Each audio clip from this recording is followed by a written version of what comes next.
Bienvenue dans Geekosphère. Aujourd'hui, une émission spéciale Vieux Con. Une émission pour pouvoir dire que c'était mieux avant. Bref, une émission pour parler du temps béni, non pas des colonies, mais de notre enfance. Aujourd'hui, nous allons vous faire découvrir les vieux jeux et les vieilles consoles à travers des débats et des chroniques. Avec aujourd'hui Arnaud qui nous revient après avoir fini son stage à la radio. Bon retour chez nous. Merci. Également Joël qui continue son service civique. Bonjour. Et qui va nous parler de Final Fantasy X. C'est ça, le 10. Et enfin, Thomas, qui vient juste c'est moi. sauter. Voilà. Qui est juste là. Alors, aujourd'hui, on va parler de rétro gaming. Vieux jeu, vieille console. Quel vieux jeu et quelle vieille console? Qu'est-ce que c'est que le rétro gaming? Il y a un nombre de questions que je vais poser à mes chroniqueurs. C'est tout de suite l'heure du débat. Alors, première question tout de suite, on va déjà définir qu'est-ce que c'est pour vous le rétro gaming. On va demander à notre expert qui visiblement a beaucoup fait de rétro gaming, Arnaud. Pour moi, le rétro gaming, c'est majoritairement jouer à d'anciens jeux qui peuvent être soit très très vieux, comme on pourrait retrouver dans les années 80 avec l'Atari 2600, la NES ou autre. Ça peut être aussi des classiques parmi les vieux jeux. Après, il faut aussi entendre qu'est-ce qu'on définit par vieille console, parce que ça peut être des consoles de l'enfance de certains. Alors justement, on en parlera après de à quelle date on fixe que c'est rétro ou que c'est pas rétro. Mais dans l'ensemble, oui, le rétro gaming, c'est simplement jouer et s'amuser sur d'anciens jeux, redécouvrir, voilà. Est-ce que vous considérez que les jeux qui aujourd'hui sortent des nouveaux jeux qui sortent en s'inspirant des vieux, c'est aussi du rétro gaming, Thomas? En fait, ça se base sur la même logique, c'est-à-dire plaire aux gens qui jouaient justement à ces jeux avant, et donc du coup qui sont passionnés un petit peu par l'ancien temps, si je peux me permettre l'expression. Et donc du coup, oui, finalement, c'est presque du rétro gaming, sauf qu'on le met au goût du jour pour que des nouvelles personnes s'intéressent. Donc c'est à mi-chemin, on va dire, ça s'inspire de la logique du rétro gaming, mais ça n'en est pas réellement. Ouais, j'ai entendu le terme de néo-rétro gaming. Ouais, bah oui, c'est exactement ça. Oui, on s'inspire de ça, mais on veut en même temps, et s'il y a moyen de se faire de l'argent, parce que c'est un peu le but aussi, essayer de séduire des nouveaux joueurs ou des choses comme ça. Joël, c'est quoi pour toi le rétro gaming? À part jouer à Final Fantasy X. À part jouer à Final Fantasy X, moi j'aurais dit que le rétro gaming, c'est toutes les consoles, tous les jeux qui existaient avant que je sois né. Mais ça change selon ton âge, quoi. C'est ça. Voilà, donc pour moi, le rétro gaming, c'est vraiment les jeux que je n'ai quasiment pas connus ou que j'ai connus très tard. Du style la Nintendo 64 et autres jeux de... Putain, je viens de prendre un coup de vieux. Désolé. Ah, la vache. De toute façon, je vais passer pour le vieux con parce que moi, je vais vous parler des jeux de mon enfance et c'était la Nintendo 64 que moi j'ai eu. Mais bon, bref. Alors, avant de parler de dates, etc., j'aimerais savoir quel est votre vieux jeu préféré, justement, le jeu que vous considérez comme rétro et que vous adorez. Je vais commencer par toi, Thomas. Un peu au dépourvu, il y a forcément Pokémon, que je pense que tout le monde parlera, le premier, le bleu et rouge. Et puis sinon, les premiers Mario, à chaque fois que j'y rejoue, que je vois des gens y jouer, parce que j'ai peu tendance à jouer en ce moment, mais je regarde beaucoup de streams. Ceux en 2D, du coup. Oui, ceux en 2D, évidemment, parce que ceux en 3D, c'est plus le côté d'Arnaud qui avait parlé la dernière fois, les Mario Galaxy et tout ça. Non, ouais, tous les Mario et tous les vieux jeux en général, justement, ouais, Mario ou Pokémon, comme je dis. D'accord. Arnaud, toi? Alors, le plus vieux jeu auquel j'ai le plus adhéré, il y avait Zelda 3, The Legend of Zelda: A Link to the Past. Et j'avais bien aimé Grim Fandango en point and click à l'époque. Ah oui, qui est sorti en remake il y a quelques années d'ailleurs. Je vous le conseille, il est assez sympa. Bon, il est un peu buggé par contre, et ils n'ont pas corrigé les bugs dans la nouvelle version. Mais bon, bref. Et toi, Joël, le vieux jeu que tu préfères? Que je préfère... Bon, si on se réfère à la définition que j'ai donnée, le jeu que je préfère, il ne fait pas partie, même si, pour l'occasion, le jeu Final Fantasy X, comme il a plus de 10 ans, il entre dans la catégorisation. Ouais, alors on va exclure celui-là, puisque tu vas faire une chronique dessus tout à l'heure. Et donc, le jeu, j'aurais dit que c'est Sonic. Par contre, je ne sais absolument pas sur quelle console. Mega Drive ou Master System, merci. Ouais, je pense que ça devait être la Mega Drive. Et mon frère, il jouait tout le temps, et en fait, moi aussi, j'y jouais... beaucoup. Voilà, moi la Mega Drive je l'ai eu, donc je prends un coup de vieux là encore. Ouais, tu pourrais être son frère, quoi. C'est pas ton père non plus. Non, je me souviens de cette publicité Genesis do what Nintendo don't. Oh. Donc j'ai vieilli. Du coup, à partir de moi mon jeu préféré, je sais pas, je crois qu'on peut considérer que ouais, c'est Soul River sur PlayStation 1. Jeu qui a mal vieilli, hein, on va pas se le cacher. Aujourd'hui, t'as l'impression de déplacer un tank. Mais le jeu est bon pour l'époque. Donc voilà. À partir de quelle date on considère un jeu comme rétro bon? Alors, Joël, tu nous as dit que c'était tout ce qui était avant que tu étais né. Du coup, tu es né à quelle année? 95. C'est pour ça que j'ai pas dit Pokémon. Voilà. Pokémon, Pokémon, c'est 96, effectivement. Donc, Arnaud, toi, à partir de quelle date tu penses que c'est rétro? Je dirais que ça dépend en fait. Je n'ai pas vraiment d'idée de ce qu'on peut appeler rétro. Ça serait. Ouais, je pense que je pourrais définir à partir de la génération Wii, PS2 et. Enfin, non, c'était Wii, PS3, mais du coup, non, ça serait plutôt GameCube, PS2 et la première Xbox. On pourrait considérer qu'à partir de cette génération, ça commence à devenir du rétro. Ouais, alors du coup, le problème avec ce genre de définition-là, c'est qu'elle va fluctuer dans le temps. Et du coup, là, si tu fixes une date précise, comme je crois que c'est la 7e génération, celle-là, Ouais. ou la 8e, il va falloir la décaler dans le temps. Du coup, ça Ouais. pose un peu problème. Toi, Thomas? Bah moi justement, je pensais que justement que dans le terme de rétro gaming, justement, c'est voué à évoluer dans le temps. Ah oui. Parce que justement, nous, pour les jeux qu'on a maintenant, j'espère qu'ils seront encore un petit peu conservés comme rétro gaming dans 20 ans. Mhm. Donc techniquement, pour moi, le terme de rétro gaming, c'est bon, on dit souvent la limite des 10 ans, je trouve ça un peu brut, brut de pomme, comme on dit dans le jargon. Ouais, c'est Mais- c'est la limite que j'ai tendance à fixer, c'est 10 ans. Ouais, c'est ça. Mais 10 ans avant, c'est rétro. Et du coup, je pense que ouais, déjà d'un côté, comme dit Joël, chacun peut voir un petit peu midi à sa porte. De toute façon, c'est juste une question de nostalgie. Et si on veut vraiment mettre une limite, ouais, je pense comme Arnaud, effectivement, Xbox, PS2, tout ça, c'est une bonne limite aussi. D'accord. Pour maintenant. Et puis après, ça évoluera. Petit à Ouais, petit. ouais. Bah, du coup, attendez, on est en 2019. La sortie de la Wii, c'est 2006. Ouais, 15 Ouais. ans. Ouais. Ouais, 15 ans à peu près. Hein. Du coup, Et puis, entre les 20 et les 10 ans, c'était hésité entre les deux. Du Ouh. coup, tu tranches la poire en deux, Ouais, là. c'est ça, à peu près. Mais après, le truc, c'est que la Wii, ça a été tellement réédité avec la Wii U et tout ça que du coup, on a l'impression que c'est encore un petit peu Alors, dans les ce n'est mœurs. pas la même chose. console. Oui, ce n'est pas la même Je console. sais que tout le monde croit que c'est Oui, les mêmes mais- consoles, mais c'est pas le cas. C'est pas les mêmes, mais bon, enfin, je veux dire, le terme est resté tellement courant que bon, finalement, on a l'impression que c'est encore d'actualité. Enfin, Voilà. Après, Ouais, Nintendo et comment foirer un plan com pour sa nouvelle console, hein, la Wii U, un cas d'école. Après, t'as encore des jeux qui sortent sur Wii aujourd'hui. Il y a, par exemple, Just Dance 2019, il me semble qu'il est encore sorti dans la version Wii. Du coup, Mais je crois qu'en 2010, il y a encore des jeux qui sortaient sur Mega Drive et sur Super NES, alors qu'elles avaient 20, 30 ans à l'époque. Hein. Mhm. Donc vraiment, elles avaient 20 ans. Alors, je vous ai demandé quel est votre jeu préféré. J'aimerais savoir quel jeu pour vous il faut avoir fait. Donc pas le jeu que vous préférez, mais le jeu qui pour vous est un jeu qu'il faut absolument avoir fait dans les vieux jeux. Je vais commencer par Joël du coup. Le jeu qu'il faut avoir fait. Voilà.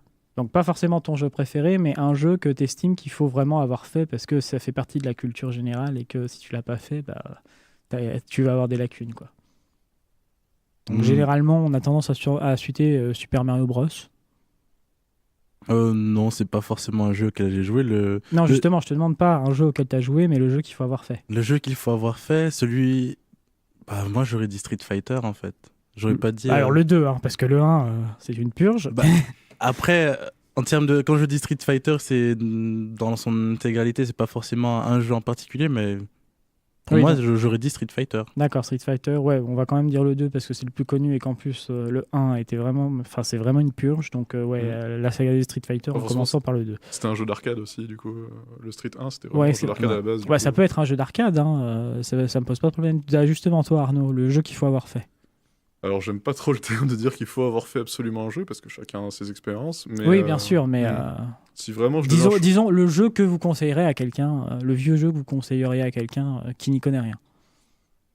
Je dirais de commencer par un Kirby, c'est très bien pour les débutants. Kirby Superstar sur Super NES, Ouais. c'est un très bon jeu pour commencer, puis c'est très simple et très intuitif. Parce que c'est pas des jeux qui sont durs en soi. Du coup, ouais, Kirby Superstar sur Super NES, ouais, c'est un bon début pour un débutant. Et toi Thomas? Et moi, donc j'ai deux réponses. La première, un peu sérieuse, c'est de dire si vous êtes assez âgé, jouez sur GTA San Andreas, vu que c'est quand même une bonne référence dans le monde des jeux vidéo. Si vous êtes âgé, évidemment, parce que si vous êtes plus jeune, c'est pas une super idée. Et j'ai envie de dire pour la blague aussi, le jeu extrait de E.T. sur.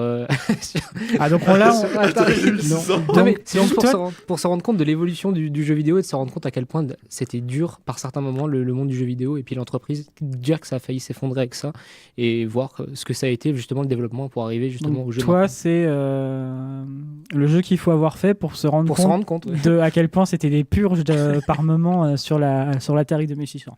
Oui, ça peut. Oui, pourquoi pas. C'est surtout que les jeux étaient vides. Oui, le jeu là, surtout en particulier. Ouais, bon, t'es content.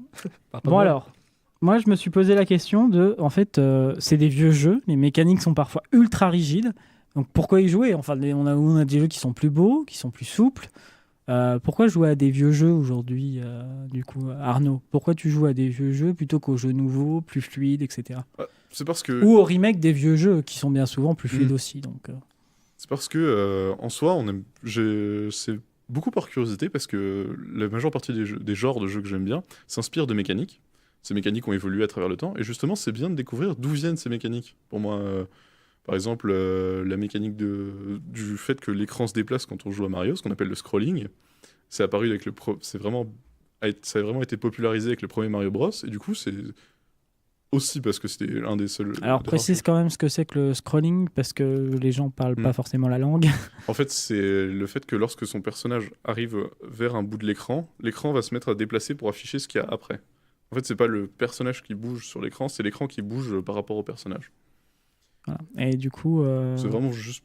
Le rétro gaming, c'est beaucoup par curiosité pour découvrir des mécaniques et aussi découvrir certaines pépites parce que certains vieux jeux sont vraiment incroyables. Même encore aujourd'hui, ils sont vraiment plaisants à refaire pour certains. d'accord. Thomas, toi? Je pense que si on s'intéresse au rétro gaming, c'est certainement qu'on est curieux justement de l'industrie du jeu vidéo en général. Et je pense que c'est aussi pour se retracer dans sa tête un petit peu le cheminement. Oui, bah, c'est ce que disait voilà, c'est ça. Arnaud. Ouais. Et du coup, de faire un petit peu par étapes, se dire, bah voilà, je vais tester des jeux des années 90 un petit peu avant. Après, je vais faire des années 2000 et de s'inspirer. Et puis, justement, après, ça permet de voir un éventail large de styles de jeux qu'on verra peut-être plus aujourd'hui dans les nouveaux jeux, quoi. Ah, tu penses qu'il y a une overdose de certains types de jeux aujourd'hui? Ouais, par exemple, des jeux en 2D, t'en auras beaucoup moins aujourd'hui. Enfin, c'est plus. Enfin, c'est plus rare. ce sera des indépendants, quoi. Oui, voilà, c'est ça. Et des grosses licences de jeux en 2D, t'en auras beaucoup moins aujourd'hui. Ouais, et effectivement. Mais je m'étais fait la réflexion en fait de pourquoi moi j'ai tendance à rejouer à des vieux jeux. C'est souvent parce que je trouve pas. Par exemple, tu disais les jeux de plateforme en 2D, mais juste les jeux de plateforme en 3D, c'est pareil. Pendant pratiquement 10 ans, après l'époque GameCube, PS2, il y en a pratiquement plus du tout. À partir de la PS3 et jusqu'au milieu de la PS4, il n'y avait pratiquement plus aucun jeu de plateforme 3D qui sortait. Et moi, ça m'a frustré parce que c'est des jeux que j'adore. Par exemple, Jack 1 ou les Super Mario, par exemple, en 3D. Il y en avait pratiquement plus. Alors, il y avait quelques licences, certes, mais c'était quand même très vite à partir de la PS3. Et du coup, j'ai eu tendance à retourner sur les anciennes consoles parce que je trouvais plus que ces mécaniques-là sur les consoles à ce moment-là. Du coup, c'était du rétro gaming par contrainte plus que par choix. C'était pas pour découvrir des nouvelles mécaniques, du coup, comme toi, Arnaud. C'était parce que je ne trouvais plus des mécaniques qui me plaisaient dans les jeux actuels. Ouais, bah, c'est la même logique, sauf que c'est l'inverse, du coup, pour le coup. Et aussi sur la question de dire pourquoi on va jouer au rétro gaming, c'est aussi ce que disait Joël au début, c'est qu'en fait, on juste par souvenir de ce qu'on jouait avant. Ouais, Parce que c'était Joël qui est... Voilà, clairement, tu disais le terme vieux con au début quand même, de l'émission. Bon, il faut pas se cacher, des fois, c'est un peu ça aussi, c'est se dire, j'ai adoré ce jeu quand j'étais petit, je vais y rejouer pour me faire du bien. Il n'y a rien de mal là-dedans. Ouais, toi Joël, du coup, alors est-ce que déjà tu as joué à beaucoup, parce que tu nous as dit les jeux auxquels j'ai pas beaucoup joué, qui étaient avant ma naissance, du coup t'as pas beaucoup fait de rétro gaming, c'est ça? C'est ça, j'ai pas forcément joué à énormément de jeux qui... Et alors pourquoi tu l'as fait quand tu as fait quelques vieux jeux? Principalement parce que mon frère y jouait, je l'ai vu regarder et certains jeux me plaisaient bien, donc j'y ai joué un petit peu. Et de ce fait, je me suis amusé, donc... D'accord, c'est par capillarité en fait. C'est ça. D'accord, ok. Ouais. Bah, c'est vrai que ça peut être un phénomène, c'est aussi un phénomène social le rétro gaming. Du coup, ça réunit des communautés. Et puis, par exemple, on pense aux joueurs du grenier, c'est du rétro gaming.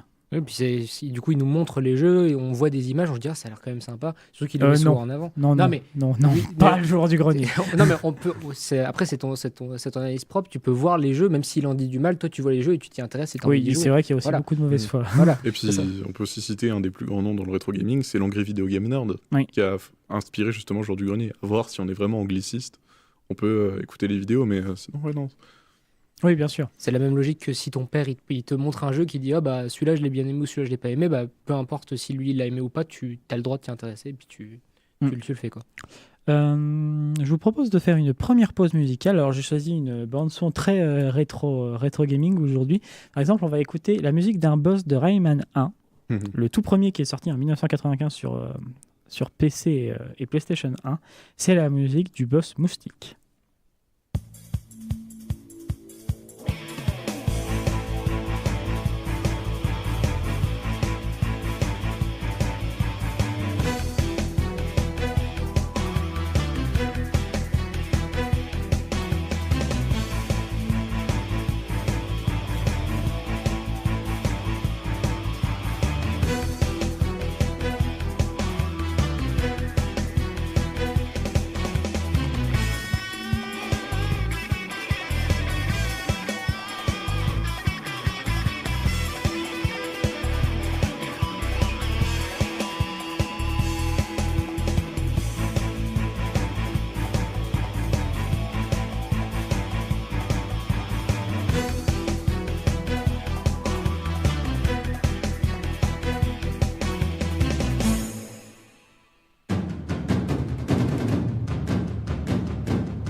Et voilà, du coup, c'était une musique de Rayman 1. Alors, j'ai entendu qu'il y en avait plein qui y avaient joué.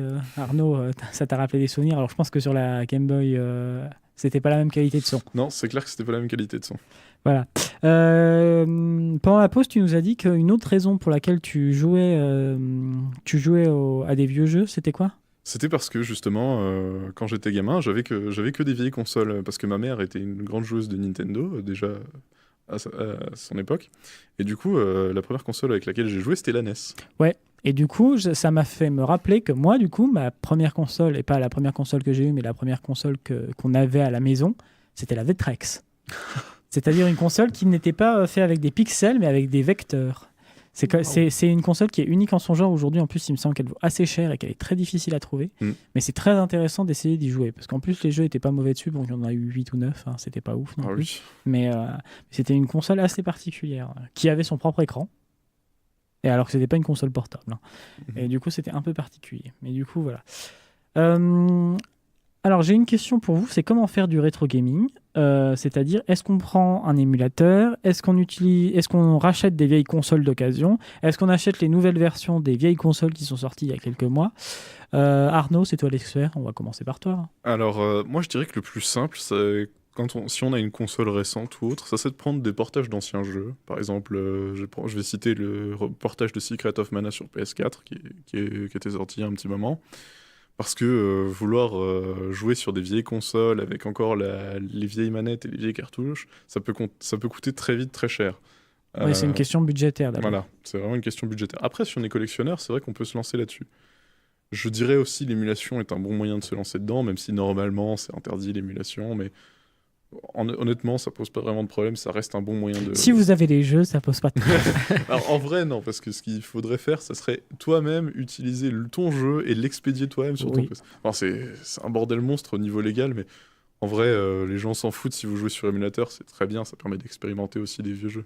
Voilà, en fait, le problème, c'est que sans l'émulation, la plupart des portages qu'on a aujourd'hui de vieux jeux n'existeraient pas parce que les consoles mini qui sont sorties utilisent des émulateurs qui ont été faits par des gens qui ont fait du piratage, du coup. Donc, il y a vraiment cette question-là. Et en plus, ils les utilisent libre de droit. Hein. Je pense notamment à la Mega Drive Mini qui est sortie et qui utilise un émulateur libre de droit, mais qui fait payer le logiciel en plus de faire payer la console. Donc vraiment, c'est un peu limite. Donc du coup, tu conseilles de plutôt faire des portages, toi ? Les portages, c'est vraiment un bon moyen. Ça permet aux joueurs, avec leurs manettes actuelles... Ouais, t'es d'accord avec ça, Thomas ? Pardon. Personnellement, au niveau du jeu, je peux pas trop me prononcer, mais au niveau économique, déjà, certaines consoles, comme tu parlais de la console que tu as vue quand tu étais petit, si elle coûte cher, déjà, c'est déjà compliqué de se la procurer. Ouais, c'est vrai qu'il y a toujours cette question du budget, c'est que les vieilles consoles peuvent très vite coûter très cher à cause de la cote qu'elles ont, à cause des collectionneurs. Et puis, si tu essayes de la trouver moins chère, tu peux tomber sur des arnaques ou des choses comme ça. Enfin, après, il y en a beaucoup qui... C'est un business à part entière, le marché des vieilles consoles. Donc, du coup, tu peux tomber sur des trucs qui ont l'air de fonctionner, mais qui finalement, au bout de quelques temps, vont lâcher. Ouais. Donc, franchement, l'émulateur, c'est la solution la plus simple parce que globalement, si tu joues sur ordinateur, tout le monde en a un. Donc, du coup, tu as facilité de retrouver le jeu, de te le procurer, d'y jouer. Et ça te permet, pour pas trop cher, de tester plein de trucs. Et je trouve ça bien. Ouais. Joël, toi, tu conseilles plutôt quoi ? Moi, je conseille... Bon, je vais pas forcément donner un conseil, mais je vais dire un truc. C'est que, très honnêtement, les anciens jeux, certains ne sont pas beaux du tout. Oui. Donc, si on veut y rejouer, il vaut mieux utiliser soit les remakes. versions remake, comme tu dis, ou des versions qui s'en sont inspirées, en fait. Ouais, c'est pour ça que je conseille aussi un petit peu les portages, c'est parce que des fois les graphismes ont un peu vieilli, c'est plus intéressant de jouer sur une console récente. Et des fois, quand tu les mets en HD, c'est encore plus moche que la version d'avant. Ça dépend de comment le portage est fait, en fait. Voilà, ouais, c'est ça. Moi, je me suis posé la question parce qu'en fait, est-ce que c'est vraiment du rétro gaming quand tu n'as pas la console d'origine avec les contrôles d'origine ? Du coup, c'est pas vraiment rejouer au jeu comme il était à l'époque. Oui, mais après, ce qui est important dans le rétro... Enfin, je pense qu'il est le plus important pour la plupart des gens dans le rétro gaming, en tout cas pour moi, c'est le jeu plutôt que l'expérience que tu en as. D'accord. Si tu cherches le rétro gaming pur et dur, c'est-à-dire de t'inspirer des nouveaux jeux, de les découvrir, il n'y a pas de souci. Par contre, si tu cherches la nostalgie, c'est différent. La nostalgie, tu la retrouveras qu'en achetant la vraie console avec ce que tu avais avant quand tu étais petit ou des choses comme ça. Alors justement, il y a les consoles mini qui sont sorties, donc c'est des éditions miniatures des vieilles consoles, notamment la Super NES, la NES, la Mega Drive est sortie, je crois pas que la Master System soit sortie. Hein. Non, Master System, j'ai pas vu. J'ai même vu une Atari 2600 mini. Ouais, et la PlayStation classique, qui est aussi une version mini de la PlayStation. Je déconseille vraiment la PlayStation mini parce que ce qui paraît, elle est pas terrible. C'est pas ouf. D'ailleurs, la Mega Drive mini non plus, c'était même pas une version officielle qui était sortie. Donc, attendez la version qui va sortir bientôt. Normalement, elle sera meilleure et encore. On espère. Mais du coup, c'est un bon moyen de rejouer avec les sensations d'époque. Après, ça coûte un peu, je trouve. 100 € pour la Super NES mini, il me semble, dans ces eaux-là. Ça fait quand même cher pour des jeux qui veulent pas ce prix-là aujourd'hui, quoi. Et moi, je me suis posé la question déjà du prix, parce que j'ai trouvé que c'était cher, mais surtout, faut se méfier apparemment. Parce que comme tu le disais, par exemple, la PlayStation classique, c'est pas ouf. Après, pour ce qui est de la Super NES Mini et de la NES Mini, la plupart des gens sont unanimes sur le fait qu'elles sont très très bien et qu'elles réutilisent franchement très bien les bons jeux en fait. Il y a les bons Est-ce que les gens, moi je me pose la question, ces objets-là, j'ai l'impression que c'est plus des objets de collection. Est-ce que les gens jouent vraiment avec ? J'ai l'impression que c'est plus le bel objet. C'est-à-dire, t'as plus ta NES, on t'en offre une pour que tu puisses la mettre dans ta vitrine, quoi. Je sais pas vraiment puisque j'ai pas vraiment eu les consoles là, elles m'ont pas intéressé les consoles mini, mais je sais pas, je pense que les gens doivent jouer avec. Il y a aussi une question de connectique. Quand tu rejoues avec la NES Mini, par exemple, tu sais que en gros, ta NES, elle va pas bugger quand tu vas la brancher à ton écran ou quoi que ce soit. Alors que si tu utilises une vieille NES avec, par exemple, Oui, La vieille effectivement. Péritel. pour transformer la Péritel en autre chose, là, je sais que tu peux avoir des problèmes, quoi. Ah, la prise Péritel. Faudrait qu'on fasse une émission entière sur la prise Péritel. Ah, quelle belle invention. La prise Péritel. Je vais pas vous refaire l'épisode de 36-15 sur le sujet. Hein. Est-ce qu'il faut uniquement faire les bons jeux? Tu nous as parlé Ah bah non. tout à l'heure de E.T. Alors, je me suis posé la question parce que, outre-Manche, on parle pas forcément de rétro gaming, mais de classic gaming. C'est-à-dire les jeux qu'il faut avoir fait. Là, pour le coup, classic gaming, c'est vraiment les classiques du jeu vidéo. Je me posais la question, est-ce qu'il faut avoir fait uniquement les classiques? Du coup, Thomas, toi, tu Ça penses que dépend. non, pourquoi? Je pensais que, enfin, ça dépend de ce que tu veux du rétro gaming. Si tu veux vraiment justement découvrir l'histoire du jeu vidéo, savoir un peu à quoi on jouait il y a tant d'années, évidemment qu'il faut faire des jeux qui sont pas bons. Après, si tu veux juste, comme beaucoup de monde, passer un bon moment, évite E.T. évite Bubsy 3D, évite Bugsy d'ailleurs. Bubsy. Bubsy. Bref, Évite tous les Bubsy Et parce voilà. qu'ils sont tous mauvais. Donc, Mais voilà, si tu veux passer un bon moment, fais-toi conseiller par des gens qui s'y connaissent et joue à des bons jeux parce que sinon ça n'a pas d'intérêt. Et si tu veux voilà, tester un petit peu tout, joue à des bouses. Man, Arnaud, toi, c'est. Moi, je pense que c'est bon de tout expérimenter parce que on se forge une expérience différente en fonction des jeux auxquels on a joué. Et du coup, on n'est pas susceptible d'avoir la même approche en fonction du jeu auquel on va jouer. Par exemple, quelqu'un qui a joué qu'à des Mario toute sa vie, il va apporter une importance beaucoup plus importante. Enfin, il va apporter plus d'importance au gameplay qu'à l'histoire. Du coup, c'est important de tout tester parce qu'on peut trouver des perles, même pour des gens qui trouvent que c'est nul. Et nous, on peut trouver ça bien. Joël, toi, est-ce que tu penses qu'il faut jouer éco au bon jeu ou qu'il faut aussi tester les mauvais? Bah, moi, très honnêtement, les jeux enfin, je teste un jeu, si j'aime pas le jeu, je vais pas y jouer plus longtemps que ça. Oui, non, mais tu l'essayes, quoi. Parce qu'il faut. En fait, l'essayer pour moi, c'est vraiment très court. En fait, si je Oui, prends c'est pas le grave. jeu en main, c'est genre dans la première minute, je sais si le jeu, je l'aime ou je l'aime pas. Je vais pas non plus aller au premier boss ou des trucs comme ça, puisque en général, c'est comme ça qu'on essaie de jouer. Ça dépend des jeux quand même, parce qu'un jeu de rôle, par exemple, ça va être difficile en seulement 1 heure de découvrir si le jeu est mauvais ou bon. Donc, du coup.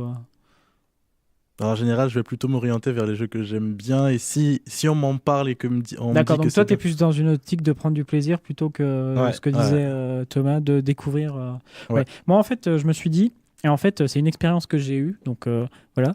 En testant des vieux jeux qui étaient pas bons, je me suis rendu compte de l'avancée qu'on avait fait dans certaines mécaniques, parce qu'en fait, quand tu joues par exemple qu'à des Mario, tu n'identifies pas forcément les mécaniques parce qu'elles sont évidentes pour toi. Ouais. Alors Alors que quand c'est des vieux jeux, comme les mécaniques sont pas présentes, tu te rends compte de la différence entre les deux. Du coup, tu t'identifies beaucoup mieux des mécaniques, par exemple le scrolling. Quand un scrolling est mauvais, si tu as joué qu'à des Mario où le déplacement de caméra, que ce soit 3D ou 2D, il est quand même assez bon. Quand tu joues à des jeux où le déplacement est mauvais, de caméra est mauvais, tu te rends compte de la différence et tu te rends compte de la qualité du jeu et des mécaniques qui sont inclus dans le jeu. C'est pour ça que moi, j'ai plutôt tendance à dire qu'il faut tester aussi les mauvais jeux, mais pas n'importe lesquels mauvais jeux. C'est pas la peine de perdre son temps. Par exemple, E.T., enfin, le jeu est vide, du coup, ça Oui. n'a aucun intérêt. Et en Oui. plus, il n'y a aucun jeu qui reprend les mécaniques d'E.T. aujourd'hui. Enfin, vraiment aucun. Parce que moi, pour le coup, je l'ai testé, E.T. Ouais. Du coup, je pense que même pour les mauvais jeux, en fait, il faut peut-être mieux se faire conseiller pour savoir quels jeux sont mauvais mais intéressants à faire. Et d'ailleurs, c'est justement, je réalisais ça. Ça revient un peu à la première question une des premières questions qu'on avait posées, c'était pourquoi essayer le rétro gaming. C'est aussi le fait de redevenir spectateur et néophyte du jeu vidéo finalement quand tu te replonges dans du rétro gaming, des choses que tu connais pas, comme tu disais, tu redécouvres des mécaniques de jeu, tu te replonges sur pourquoi en fait on fait ceci, cela, et du coup t'oublies, même si t'es un grand joueur, enfin un grand joueur, un gros joueur, t'oublies en fait tout ce que tu savais avant et tu redécouvres des nouvelles choses, alors que peut-être des fois quand t'es plongé dans l'univers... Régulièrement, dans les vieux jeux, tu es obligé de désapprendre ce que tu as appris, ce que tu as eu l'habitude de faire sur les jeux les plus neufs, parce que juste à l'époque, ça n'existait pas, et Oui. du coup, tu es obligé de deviens t'adapter. enfant. Il manquait certaines mécaniques qu'on a inclus aujourd'hui dans certains genres. Et du coup, Alors, on a parlé tout à l'heure du joueur du grenier, je pensais aussi à Marcus. Est-ce que c'est pour vous des figures qui ont apporté, qui vous ont orienté vers le rétro gaming ou c'était quelque chose qui vous intéressait déjà, Arnaud? Bah, moi, c'est surtout parce que, bon, comme je l'ai expliqué avant, j'avais des consoles dans mon enfance. Ouais, mais est-ce que ça, par exemple, est-ce que ça t'a orienté plus vers certains jeux ou d'autres, ou c'est juste tu regardes ça en rigolant Bah, j'avoue que joueur du grenier, je regarde ça en rigolant, ça me fait du bien. En plus, c'est très bien mis en scène et tout. Et sinon, non, c'est vrai que j'ai pu découvrir quelques jeux grâce à lui. Je pense aux jeux de la famille Adams, par exemple, que je connaissais pas et que j'ai pu essayer par la suite, sur lequel j'ai grincé des dents moi aussi, mais c'était vraiment une bonne expérience. D'accord. Toi, Thomas, Bah, moi, c'est plus, voilà, justement. ça t'a fait découvrir des Ouais, jeux quand beaucoup. même? Bah, forcément, parce que dès le moment que quelqu'un va te présenter un milliard, parce qu'il en présente quand même beaucoup, Ah, ça euh, fait quand même voilà. pratiquement 10 ans qu'il fait ça. 10 ans hein. qu'il fait ça, donc forcément. Marcus, ça fait 20 ans, parce que quand moi je regardais Game One, c'était pas encore la chaîne de la génération digitale, il était déjà dessus. Donc, Mais c'est surtout, je regarde surtout aussi parce que c'est quelqu'un de passionné, ça se voit, et puis bah, c'est un entertainer en même temps que de présenter des jeux, donc il y a aussi ce côté un petit peu comme tu disais, bah, il a un avis, donc du coup c'est un petit peu marrant aussi de le voir, un petit peu l'exprimer aussi. toi, Joël, comme t'as pas beaucoup joué à à des vieux jeux, j'imagine que ça a pas dû tant éveiller ça ton intérêt, les joueurs de grenier, ce genre de choses. Non, mais j'ai toujours apprécié regarder le joueur du grenier, puisqu'il est assez drôle dans ses vidéos. Ouais, mais Et- ça t'a pas encouragé à aller vers des vieux jeux, c'est ça que je veux dire, quoi. En fait, j'ai eu envie de jouer à un jeu. En fait, c'est assez ironique, puisqu'en gros, il qualifiait ce jeu du pire jeu de tous les temps. Et c'est un jeu où, en fait, C'est Superman 64, non? je me souviens plus du nom, mais en tout cas, c'est un jeu où, en fait, absolument rien n'était évident. Et en gros, en fait, tu perdais vraiment très facilement. Après, il a tendance à dire que tous les jeux sont les pires jeux de l'histoire, donc il a tendance à surutiliser les... Les expressions. Ouais, et du coup, t'as tendance à chaque épisode, c'est le pire jeu de l'histoire. Rappelons que le pire jeu de l'histoire, justement, c'est E.T., Oui. qui a été Qui a élu, failli, suivi de Superman 64. qui avec Voilà. les autres jeux de la même époque a failli tuer l'industrie du jeu vidéo. Oui. Ouais. C'était aussi en partie avec le fait qu'on avait tendance à faire, sur Atari 2600, à faire beaucoup de portages. Mauvais, de de mauvais mauvaise jeux. qualité. Ouais, de mauvaise qualité. Je prends par exemple le Pac-Man, Pac-Man ouais, sur c'est une Atari catastrophe. 2600, il est infâme. On voit même pas bien les fantômes qui sont censés attaquer le personnage principal, puisqu'ils clignotent. Voilà. Donc du coup, on conseille plutôt de jouer sur émulateur si vous n'avez pas le budget. Et puis si vous êtes collectionneur, bah évidemment vous les avez déjà, donc c'est pas la peine de vous les conseiller, mais les NES classiques ou les objets d'occasion. Après, c'est de plus en plus, moi pour faire beaucoup de brocantes, pour chercher des cartes Yu-Gi-Oh, donc pas forcément pour les vieilles consoles parce que bah la plupart je les ai déjà. Bon, j'ai plus ma Mega Drive à la grille, mais j'ai encore ma Nintendo 64. C'est de plus en plus difficile sur les brocantes de trouver des vieilles consoles. Et puis attention à l'état aussi, quand tu vas sur les brocantes, tu pourras peut-être pas tester sur place. Ouais, mais, si le jeu mais sur les fonctionne brocantes, généralement, les gens cherchent à s'en débarrasser. Donc, Oui. Ouais, au maximum, pire des tu cas, vas en ouais. avoir pour 15 €. Donc, pas. Ouais, mais après, il faut faire attention quand même parce que de plus en plus, vu que les gens savent que les vieilles consoles sont recherchées, c'est de plus en plus dur de trouver sur bah, les justement, brocantes c'est des pour ça. trucs pas chers. Maintenant, ils ont tendance à les vendre sur Internet. Bah oui. À des prix assez monstrueux quand Ouais, on ouais, sort une ouais. console. Un vieux jeu qui s'appelle Conquer Bad Fur Day, je l'avais trouvé à 300 € sur Amazon, juste la cartouche, sans le mode d'emploi et sans la Dans la boîte. boîte, ouais, non, c'est monstrueux, ça devient des prix astronomiques. Ouais, C'est pour ça que c'est vraiment réservé. pour des consoles qui en plus sont pas forcément très rares, hein. Enfin, une Super NES, il y en a encore plein qui en ont dans leur grenier, hein. Donc, et pourtant elles peuvent coûter très cher, hein. Pour l'instant, c'était 50 € pour une Super NES à peu près, je crois. Bah, si elle est pas Je sous, suis pas pas sous sûr, blister, je suis pas sûr parce que la Nintendo 64 elle est déjà à 80 €, je l'ai vu d'occasion. Ouais, mais la Nintendo 64 est moins résistante, hein. Ouais. C'est ça aussi, hein. Moi, j'ai réussi à en retrouver une, mais la mienne d'origine, par contre, elle marche plus. Donc voilà, je pense qu'il y a aussi une question de qualité. Enfin, par exemple, la NES et la Super NES, bah, les matériaux étaient quand même très résistants. Ouais. C'est moins le cas pour une PlayStation, rien que parce qu'il y a la lentille pour lire le CD et qu'elle s'abîme. Donc je pense qu'il y a aussi une qualité qui fait que certaines consoles fonctionnent moins longtemps. Ouais. Du coup, le prix aura tendance à augmenter, je pense, assez rapidement pour les PlayStation dans les années à venir. Ça va vite monter. Ouais, après les prix montent assez vite. Bah, c'est surtout les prix des jeux parce que je prends une console qui est une de mes consoles préférées qui a tendance à avoir des prix juste astronomiques. La GameCube. Oui, c'est La vrai. GameCube est à 40 €. Mais parce que c'est une console qui s'est pas beaucoup vendue et les jeux non plus, j'ai l'impression. Enfin, il me Bah, semble que les chiffres de vente sont pas ouf. Ouais, non, ils sont un petit peu plus hauts que celui de la Nintendo 64, mais ils sont pas non plus terribles. Par contre, la console en elle-même est à 40 €. la plupart des jeux, faut tout de suite taper dans du 45-50 euros. Du coup, le jeu devient presque plus cher que la console la plupart du temps. J'imagine que Super Smash Bros, ça doit monter vite. Super Smash Bros Melee, moi je l'ai acheté que récemment et il m'a coûté 45 euros. Ouais, ça fait quand même un sacré prix pour un jeu qui est sorti il y a des années. Mm. Enfin, il y a encore des jeux de Nintendo 64 qui sont à 10 euros. Donc, Oui, je pense ça, qu'Ocarina of Time, cartouche seule, je l'ai vu à 35 euros. oui, bah voilà, ça va encore. Ouais. Euh, Mais disons que vraiment le budget, si on veut vraiment acheter les vieilles consoles et les vieilles cartouches, c'est vraiment juste pour les collectionneurs ou ceux qui ont des gros budgets. Ouais, parce qu'en plus, pour avoir des trucs de bonne qualité, il va falloir mettre le prix aussi. Puis, rien que la qualité des boîtes, les boîtes de Super NES ou de Nintendo 64, c'est des boîtes en carton. Mm. Donc, Sont- pratiquement plus personne ne les a aujourd'hui. Ouais, hein. elles sont toutes défoncées. J'ai encore le mode d'emploi de Diddy Kong Racing, mais la boîte, ça fait longtemps qu'elle est partie en enfer. Hein. Mm. Donc voilà, si vous voulez des boîtes. Bon, après, ça dépend aussi de. Par exemple, les boîtes de PlayStation, elles ont tendance à se péter, mais c'est quand même de la bonne qualité pour. C'est du plastique, quoi. PlayStation 1, oui, mais elles sont assez fragiles quand même. Oui, c'est fragile. Alors, moi, je vous conseille les emballages de Mega Drive, c'est le meilleur truc qui existe. Ah, ça, il n'y a pas de problème. Ça résiste à tout. C'est les Nokia 3310 du jeu vidéo. Elles sont super solides. Ils sont super solides et il y a eu beaucoup de bons jeux en plus. Hein. Donc, Sonic 1, j'ai encore la cartouche et le mode d'emploi et la boîte. Donc vraiment.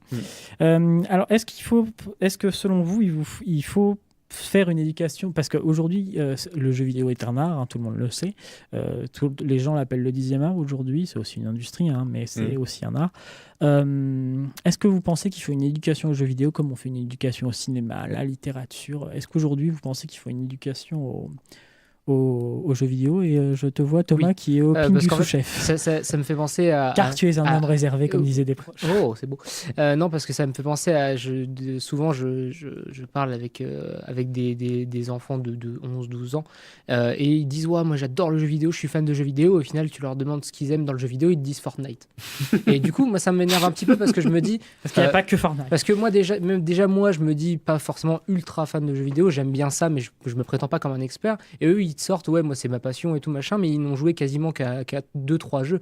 Et leur montrer un peu Après, ils sont l'histoire. encore jeunes, ils ont le temps. Oui, mais quand même, à 10 ans, tu découvres plein de choses. Normalement, tu découvres. Et c'est là où tu commences à te faire une petite personnalité, entre guillemets, tu vois.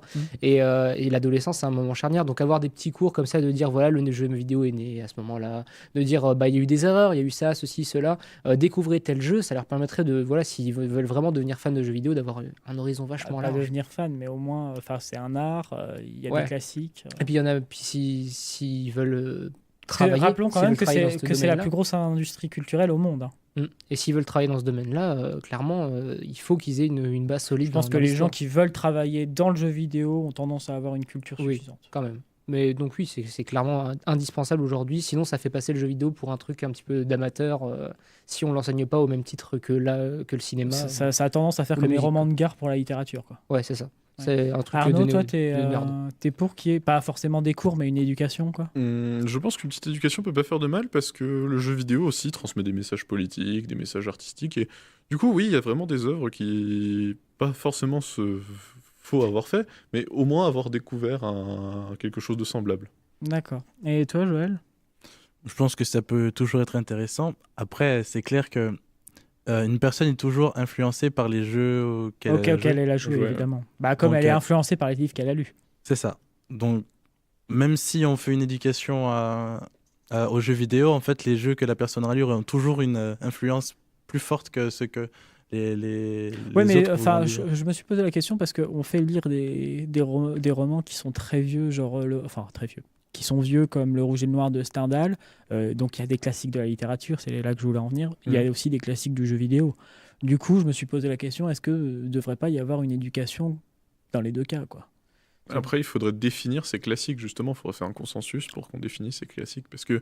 ils se définissent plus ou moins par eux-mêmes. Enfin, je veux dire, aujourd'hui, qui peut dire que Super Mario Bros n'est pas un classique, quoi? Après, il faudrait savoir par lequel il faudrait commencer. Parce que le 1 a vraiment vieilli de nos jours. Oui, mais comme les romans, le Germinal de Zola, je peux te dire qu'il n'est pas facile à lire. Hein, oui, je l'ai lu, mais... Même Le Rouge et Noir de Stendhal, quand j'ai dû le lire quand j'étais petit, c'était pas une partie de plaisir. Donc, c'est vrai. Voilà. Donc là, ça serait peut-être pareil pour certains. Peut-être qu'au début, ce serait un petit peu nul pour eux, tu sais, peut-être forcé, tu vois, de jouer à certains jeux rétro. Puis peut-être qu'il y en a une petite J'ai partie qui tendance seront- à penser qu'il faut pas forcer, même Oui, les faut cours même pas les forcer. cours de français m'ont un peu bloqué avec la littérature à cause de ça. Il y a que quand je m'y suis mis partais par dans le même moi-même esprit, que quoi. ouais, ça peut être un problème. Mais une éducation, quoi. Oui, en tout cas, une Pas éducation, forcément, voilà. pas forcément des cours scolaires, mais Oui. une éducation. Par exemple, les parents peuvent être bien pour ça parce que eux, ils ont joué aux jeux des générations précédentes. Ils peuvent dire, bah écoute, ce jeu-là, j'ai aimé, j'aimerais que tu le découvres. En plus, ça fait la transmission. Surtout que de plus en plus, les parents vont être enfin, des joueurs. Des joueurs. des anciens joueurs Bah, ou des par joueurs actuels. Pour Du coup, mon ça aide. exemple, ma mère, elle jouait à Zelda quand j'étais petit. J'ai adoré Zelda. Mon père jouait à Tomb Raider 1, 2 et 3 sur PlayStation Ouais, moi 1. aussi, mon père jouait à Tomb Raider, c'est pour ça que je m'y suis mis. Donc, Enfin, voilà. Ok, on va conclure sur le débat et puis je vous propose tout de suite du coup d'écouter un autre son et celui-là il vient de la Nintendo 64. Je pense que vous allez le reconnaître rapidement.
Et voilà, un son de Zelda, The Legend of Zelda. C'était pour les 30 ans. C'était le concert des 30 ans de The Legend of Zelda et c'était la chanson de Saria.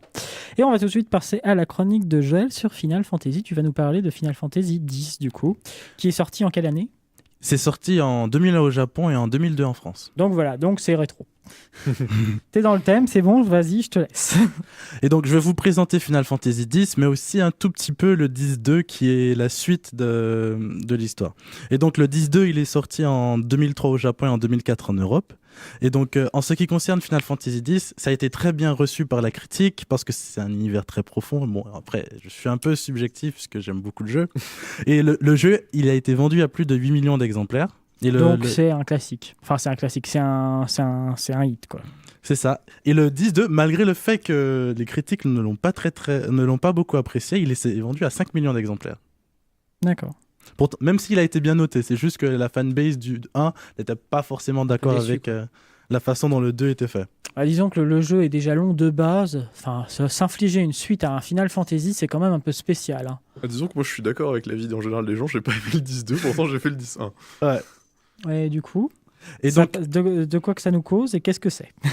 Bon, je vais juste faire une petite pause qualité. En gros, pour l'époque, la qualité elle était quand même pas mal et la 3D des cinématiques était exceptionnelle. Ouais.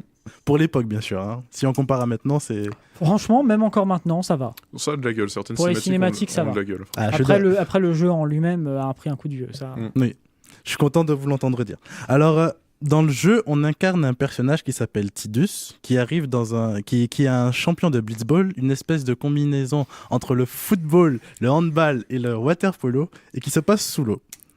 Et on commence dans l'histoire où en fait il fait un match et en fait il habite dans une ville qui s'appelle Zarnakand, et c'est une ville machine où il y a des machines un peu partout. Ça aura une importance dans la suite de l'histoire. Et en gros, il se fait attaquer par Sin et il se retrouve propulsé dans un nouveau monde qui s'appelle Spira. Et dans ce monde, il fait la rencontre de plusieurs personnes, notamment une jeune fille qui s'appelle Yuna, qui est invocateur. Invocateur, plutôt. Dans la série, ça s'appelle invocateur et je préfère ne pas changer. Très, très moche. Et donc,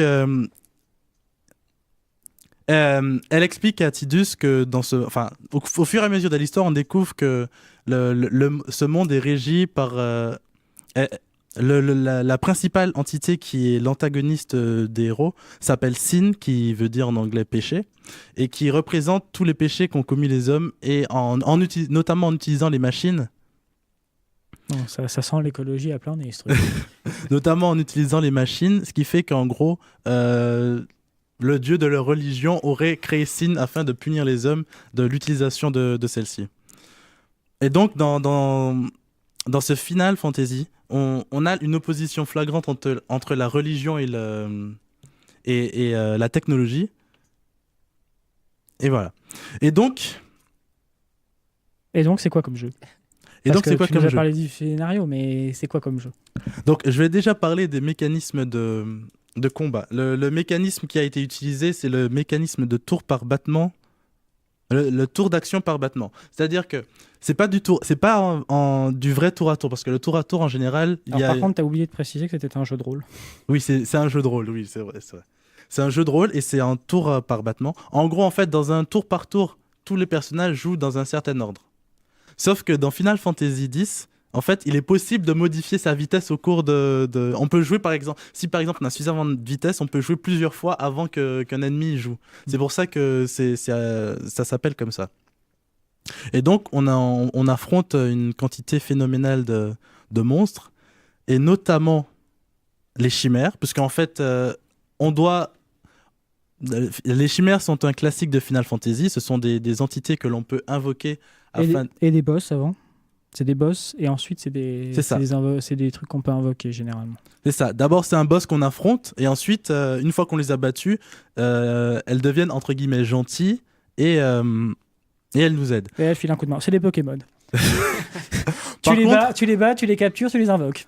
C'est des Pokémon. Ou des cartes Yu-Gi-Oh! Il me semble que dans Final Fantasy X, en général, c'est plutôt qu'on suit Yuna qui va prier dans un temple pour obtenir la chimère. Oui, c'est Final Fantasy X en l'occurrence. Elles sont centrales du coup dans l'intrigue. Oui, elles sont centrales dans l'intrigue, puisqu'en fait, on apprend que... C'est pas le cas dans tous les Final Fantasy, on est bien d'accord. Non, c'est pas le cas dans tous. Puisqu'on apprend qu'en fait, Sin est en fait la représentation de l'ultime chimère qui est fusionnée avec le vrai méchant qui se cache à l'intérieur en fait de Spoiler.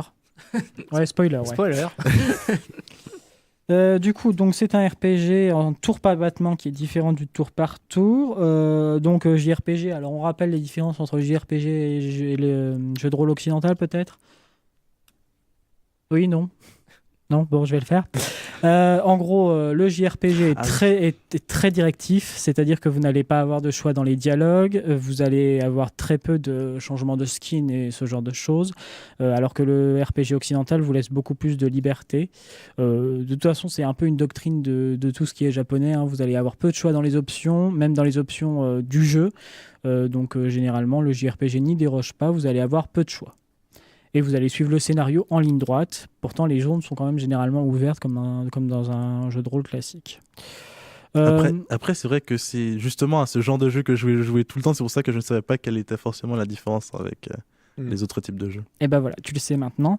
La saga des Final Fantasy est quand même une saga assez connue, hein. On pense notamment au 7 qui est une des premières fois où un personnage meurt dans l'intrigue et où c'est pas possible de le ramener à la vie. Et qui meurt dans le scénario, qui meurt pas juste et vous recommencez le niveau après. Donc c'est un des jeux qui est le plus apprécié en général dans la communauté des Final Fantasy. La plupart des vieux grincheux ou des nostalgiques sont surtout là. Oui, Final Fantasy 7, Final Fantasy 7. Alors c'est pas ton cas, hein, c'est le moi c'est le 8 et le 10, voilà. Mais surtout le 10. Moi c'est le 12, donc donc voilà. Du coup, Final Fantasy X, moi il y a une chose dont je veux parler. C'est des voix, parce que je crois que c'est une des premières fois où on entend les personnages de Final Fantasy avoir une voix, ce qui n'est pas forcément une bonne chose, parce qu'on va quand même percevoir du personnage principal, qui a une voix qui est absolument... Alors la voix, ça va encore, mais le rire est insupportable. Alors le rire de Tidus, c'est fait exprès dans ce passage qu'il soit gênant, parce qu'il se force à rire pour justement essayer de faire passer tous les problèmes qu'il a en lui, il se force à rire pour essayer de toujours avoir une tête souriante, du coup c'est un peu dans le scénario. D'accord. Du coup, Final Fantasy X, il y a un partage qui est disponible sur Switch, qui est franchement pas mauvais. Et du coup, je vous conseille de le faire sur Switch. Après, il est un peu cher, je trouve, pour un portage. C'est pour ça que, en fait, c'est le même portage qui a été fait sur PS3 et PS4, il me semble, si j'ai pas de bêtises. Oui. Du coup, si vous voulez, sur PS3, il est vraiment pas cher. On peut l'avoir d'occasion pour 18 € à peu près. Ouais, donc Avec voilà. le 10 et 10-2 inclus. Voilà, donc faites-les parce que c'est Final Fantasy X reste quand même un des meilleurs Final Fantasy. En tout cas par rapport au 12 que personne n'aime, à part moi, et puis au 13 qui est une catastrophe industrielle. Et le 15, on n'en parlera pas parce que ça va m'énerver. Donc voilà, jouez-y, jouez au portage qui sont très bons. Donc voilà. Et du coup, tu disais sur PS3 plutôt ? Oui, c'est le moins cher en Et général. si vous voulez le faire dans les transports, il est disponible sur Switch. Voilà. Et à mon avis, dans quelques années, il sortira sur les mobiles. Je vous propose tout de suite de passer au quiz que Arnaud nous a préparé. Et tout de suite, jingle.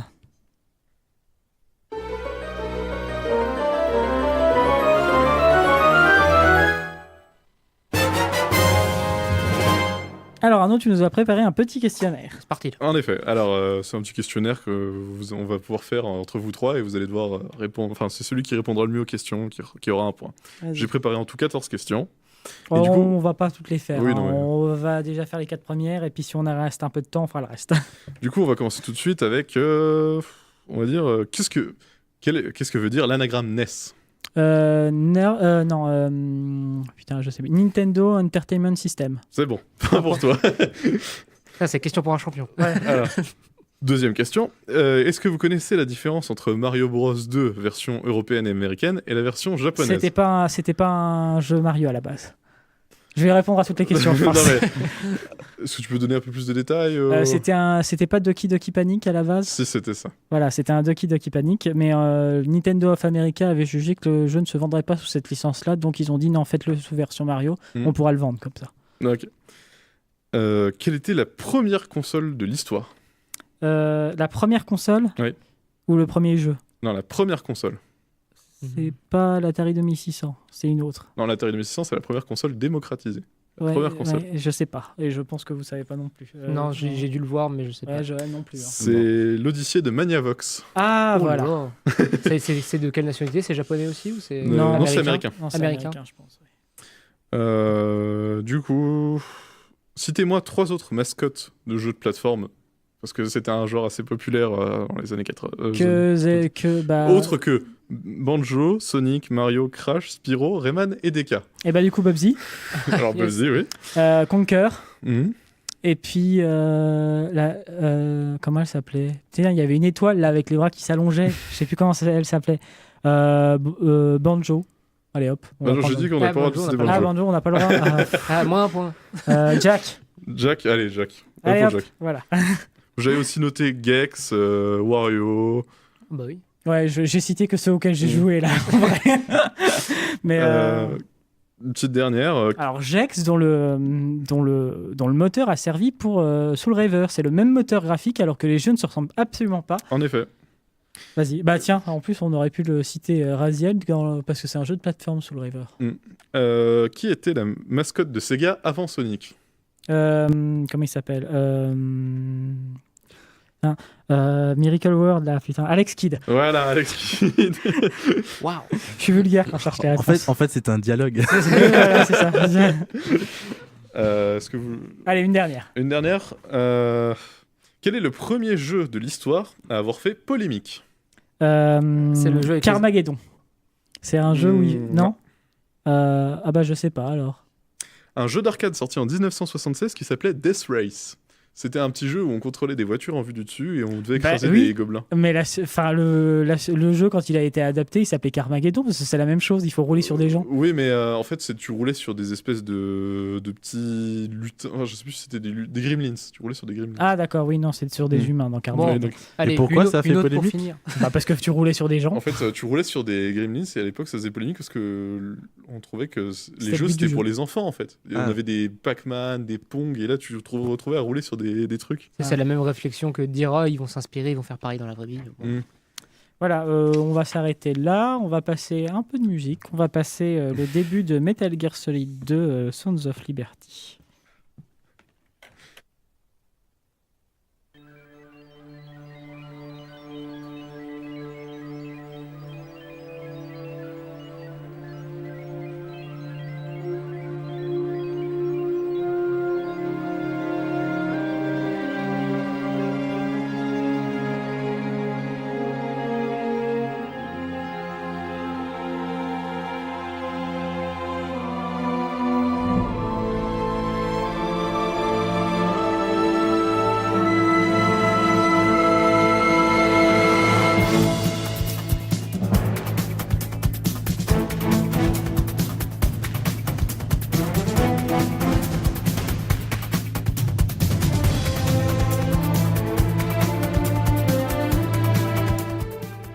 Ah, ça rappelle des souvenirs. Hein.